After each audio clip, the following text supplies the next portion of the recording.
ಇನ್ನು ಹೈದರಾಬಾದ್ ಬೆಂಗಳೂರು ಬಸ್ ದುರಂತ ಪ್ರಕರಣಕ್ಕೆ ಸಂಬಂಧಪಟ್ಟಂತೆ ಬೆಂಗಳೂರಿಗೆ ಬರ್ತಾ ಇದ್ದ ಇಂಜಿನಿಯರ್ ಮೇಘನಾಥ್ ಸಾವನ್ನಪ್ಪಿದ್ದಾರೆ. ಬಿಟೆಕ್ ಮುಗಿಸಿ ಸಾಫ್ಟ್ವೇರ್ ಕಂಪನಿಯಲ್ಲಿ ಉದ್ಯೋಗವನ್ನ ಮಾಡ್ತಾ ಇದ್ರು ಮೇಘನಾಥ್.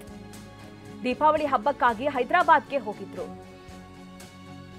ಹಬ್ಬ ಮುಗಿಸಿ ವಾಪಸ್ ಬರುವ ವೇಳೆ ಬಸ್ನಲ್ಲಿ ಸಜೀವ ದಹನವಾಗಿದ್ದಾರೆ. 24 ವರ್ಷದ ಮಗನನ್ನ ಕಳೆದುಕೊಂಡು ಪೋಷಕರು ಕಣ್ಣೀರು ಹಾಕ್ತಾ ಇದ್ದಾರೆ. ಸುಶೀಲಾ ಭಾಸ್ಕರಾಚಾರಿ ದಂಪತಿಯ ಏಕೈಕ ಪುತ್ರ ಮೇಘನಾಥ್. ನೋಡಿ, ಕರ್ನೂಲ್ನಲ್ಲಿ ಏನು ಬಸ್ ದುರಂತ ಆಯಿತು, ಅದರಲ್ಲಿ 20 ಜನ ಸಜೀವ ದಹನವಾಗಿದ್ದಾರೆ. ಅದರಲ್ಲಿ ಮೇಘನಾಥ್ ಕೂಡ ಒಬ್ರು. 24 ವರ್ಷದ ಮೇಘನಾಥ್ ಇಂಜಿನಿಯರ್ ಆಗಿದ್ರು. ಬಿಟೆಕ್ ಮುಗಿಸಿ ಸಾಫ್ಟ್ವೇರ್ ಕಂಪನಿಯಲ್ಲಿ ಉದ್ಯೋಗವನ್ನ ಮಾಡ್ತಾ ಇದ್ರು. ದೀಪಾವಳಿ ಹಬ್ಬಕ್ಕೆ ಅಂತ ಹೈದರಾಬಾದ್ಗೆ ಹೋಗಿದ್ರು. ವಾಪಸ್ ಬರುವಂತ ಸಂದರ್ಭದಲ್ಲಿ ಈ ದುರ್ಘಟನೆ ಸಂಭವಿಸಿದೆ. లాస్ట్ లో అర్జెంట్ రికార్డింగ్ ఉంటే తీసాను మళ్ళీ అదేదో విజువల్ కావాలంటే అర్జెంట్ గా హైదరాబాద్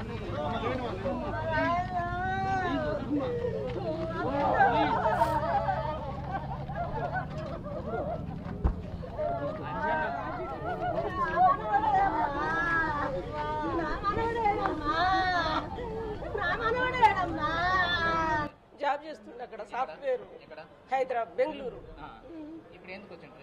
మొన్న పండగకి వచ్చిండు, వెళ్ళిపోతుండు హైదరాబాద్. మళ్ళీ బెంగళూరే వెళ్ళిపోతుండండి. మాకు పొద్దున 6ంటికి తెలిసింది. ఎవరు చేయలేదు, దాంట్లో చూసినాం. ఎవరు ఫోన్ చేయలేదు మాకు. మేము దాంట్లో సెల్లులో వస్తుంటే చూసినామండి. 5 రోజులు. పొద్దున్న ఈ వార్త చూసిన ఫోన్ చేస్తే స్విచ్ ఆఫ్ వస్తుంది. నా కొడుకు నా కొడుకు నా కొడుకు నా కొడుకు నా కొడుకు ఒక్కడే కొడుకు. జాబ్ చేసుకుంటున్నాడు. 5 నెలలు అయింది జాబ్ వచ్చి. 5 నెలలు అయింది జాబ్ వచ్చి. మేఘనాథ్ హాస్పిటల్లో చూడలే, పదవి చూద్దాం.